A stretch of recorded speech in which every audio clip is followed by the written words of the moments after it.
Here are 3 ways where you can help the Black Dog Chronicles to grow. Please like this video. Subscribe if you haven't already. Don't forget to push the notification bell as well. And most importantly, share this with your friends. Share a link on your favorite social media and let your friends know why you think they'd enjoy it too. The following story is dedicated to subscribers Agitated Alien and Lork Hannibal. Thank you very much for your support of this channel, and all the best to you. Great Uncle Crow by H.E. Bates.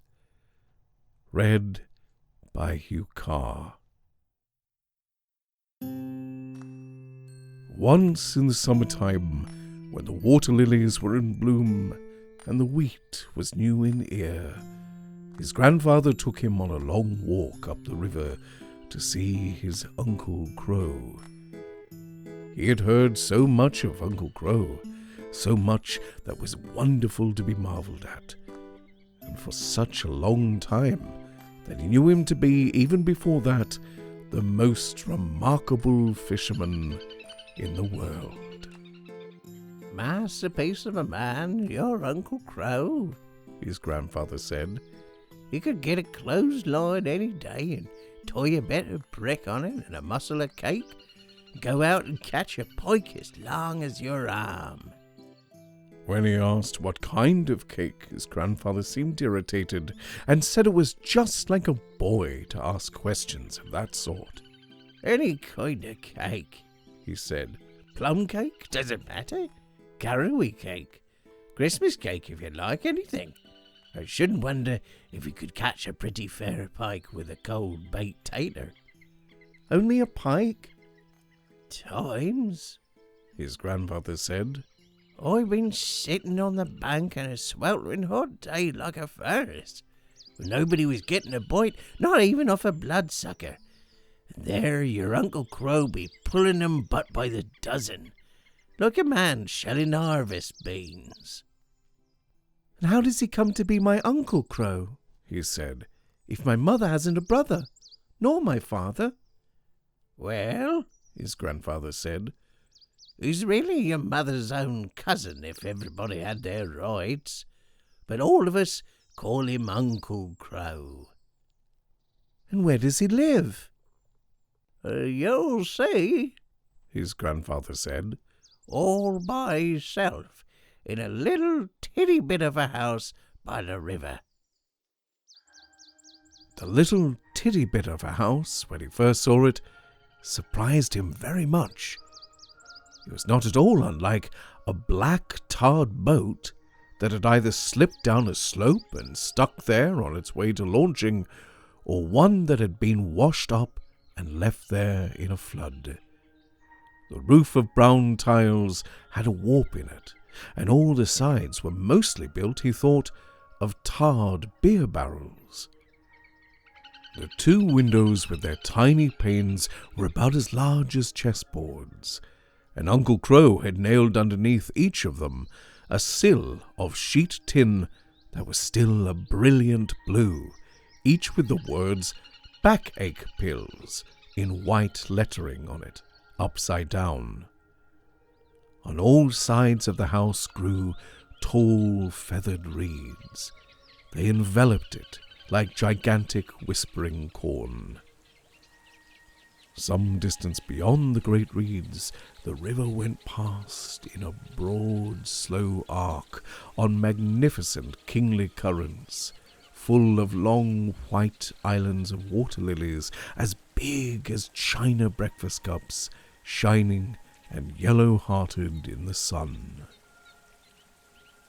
He thought, on the whole, that the place, the river with the water lilies, the little titty bit of a house, and the great forest of reeds talking between soft brown beards, was the nicest place he had ever seen. "Anybody about?" his grandfather called. Crow, anybody at home? The door of the house was partly open, but at first there was no answer. His grandfather pushed open the door still farther with his foot. The reeds whispered down by the river and were answered in the house by a sound like the creak of bed springs. "Who is it?" It's me, Crow, his grandfather called. Loki. Brought the boy over to have a look at you. A big, gangling, red-faced man with rusty hair came to the door. His trousers were black and very tight. His eyes were a smeary, vivid blue, the same color as the stripes of his shirt, and his trousers were kept up by a leather belt with brass escutcheons on it, like those on a horse's harness. Thought very like you'd be out a piking, his grandfather said. "Too hot. How's Lukey boy? Ain't seen you lately, Lukey boy." His lips were thick and very pink and wet, like cow's lips.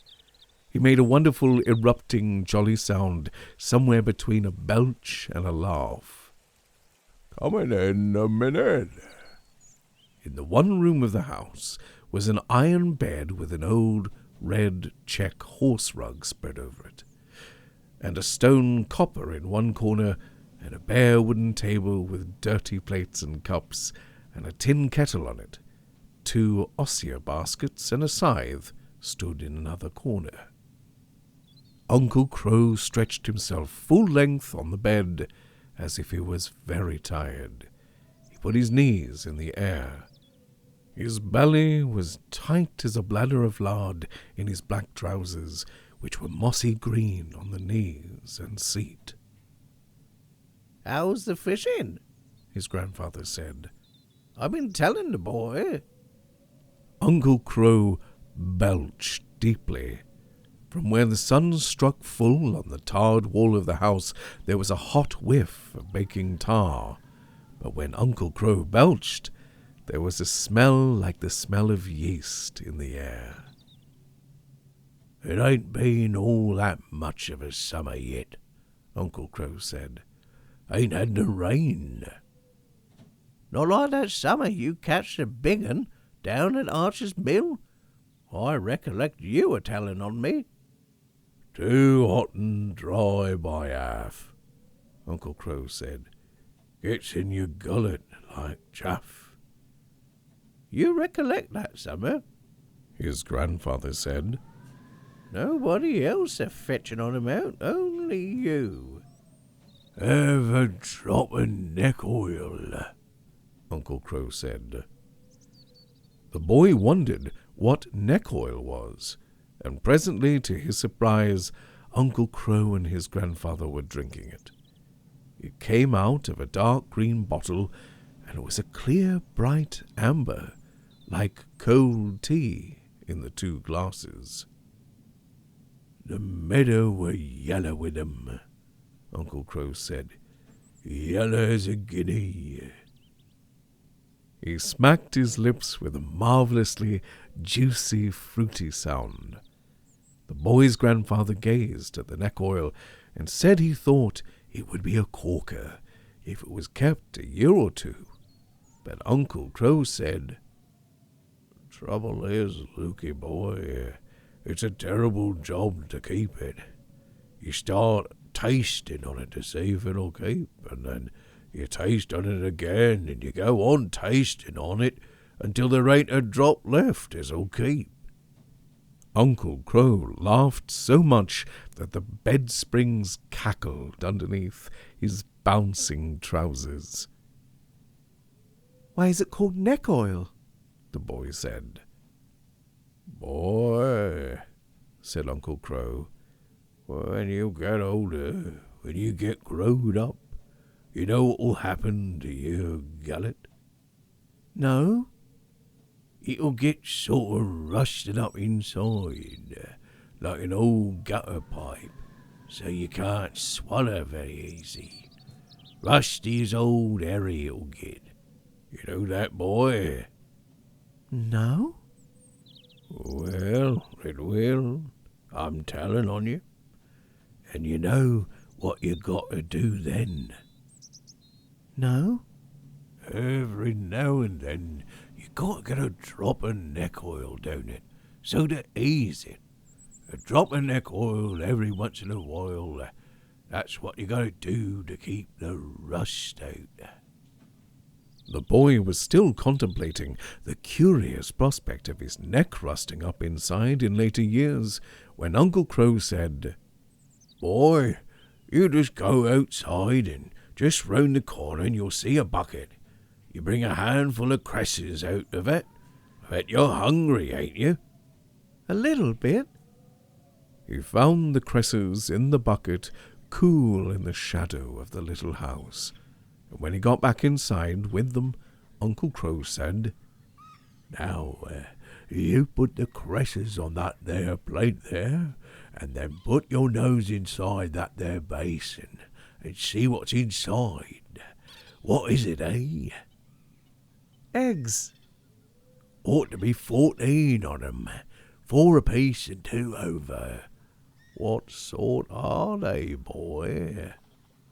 Moorhens. You got a very knowing boy here, Lukey, Uncle Crow said. He dropped the scaly red lid of one eye, like an old cockerel going to sleep. He took another drop of neck oil and gave another fruity, juicy laugh as he heaved his body from the bed. A very knowing boy. Presently he was carving slices of thick brown bread with a great horn-handled shut-knife, and pasting each slice with summery golden butter. Now and then he took another drink of neck oil, and once he said, You get that soap pot, boy, and empty a bit out on that there saucer, so we can dip it in. Uncle Crow slapped the last slice of bread onto the buttered pile, and then said, Boy, you take that there jug there, and go and step or 2 up the path and dip yourself a drop of spring water. You'll see it comes out of a little bit of wall, just a doddle willer. When the boy got back with the jug of spring water, Uncle Crow was opening another bottle of neck oil, and his grandfather was saying, God a mercy, man, go steady. You'll have me going one way and another. Man alive, Uncle Crow said. And what's wrong with that?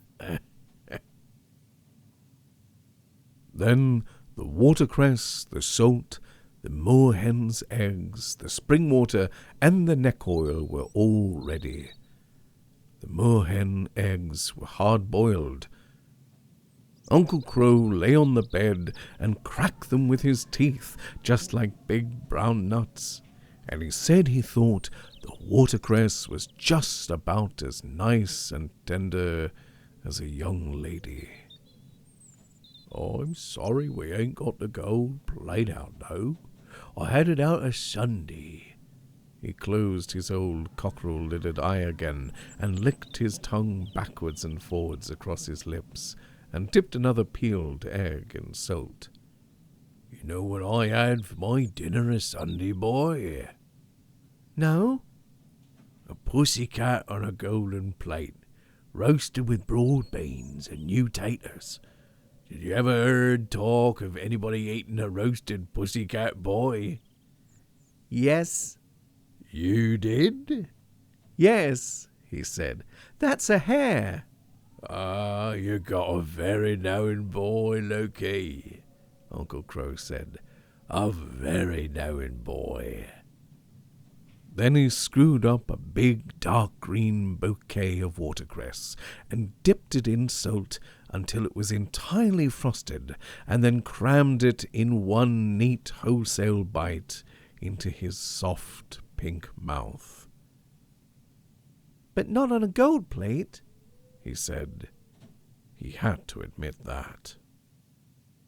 "No, not on a gold plate," he said. All that time he thought the fresh watercress, the moorhen's eggs, the brown bread and butter, and the spring water were the most delicious, wonderful things he'd ever eaten in the world. He felt that only one thing was missing. It was that whenever his grandfather spoke of fishing, Uncle Crow simply took another draught of neck oil. "When are you going to take us fishing?" he said. "You hit up that there egg," Uncle Crow said. "That's the last one. You et that there egg, and I'll tell you what." "How about going as far as that big, deep hole where the chub lay?" Grandfather said. "Up by the back brook." "I'll tell you what, boy," Uncle Crow said.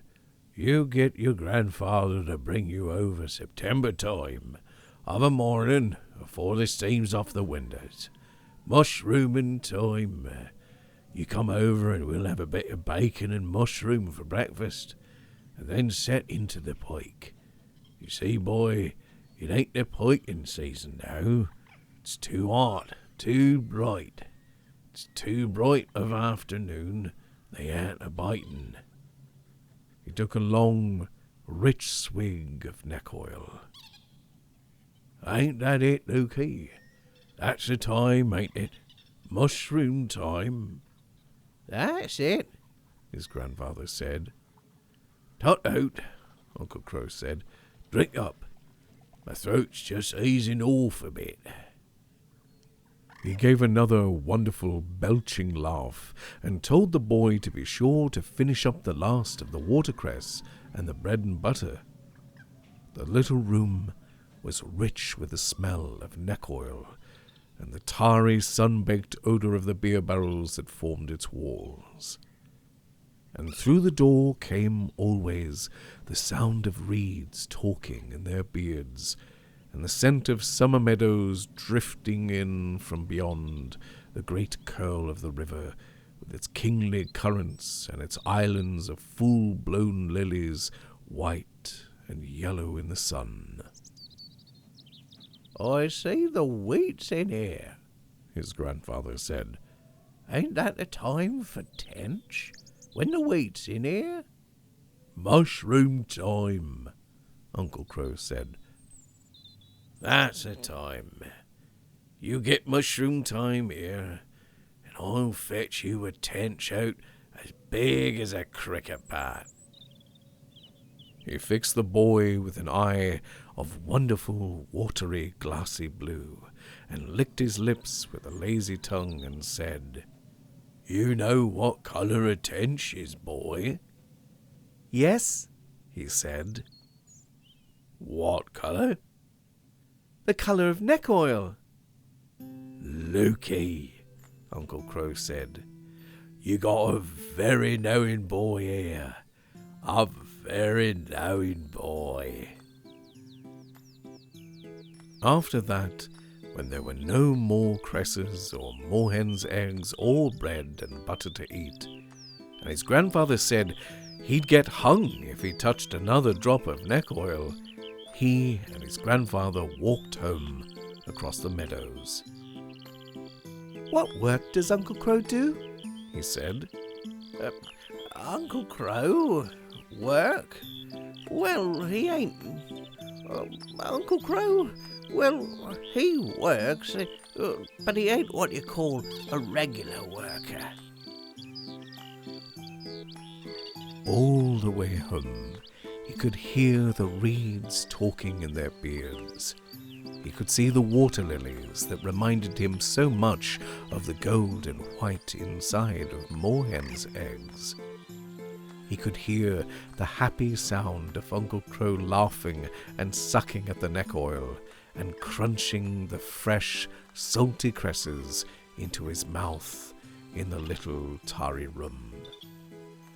He felt happy, too, and the sun was a gold plate in the sky.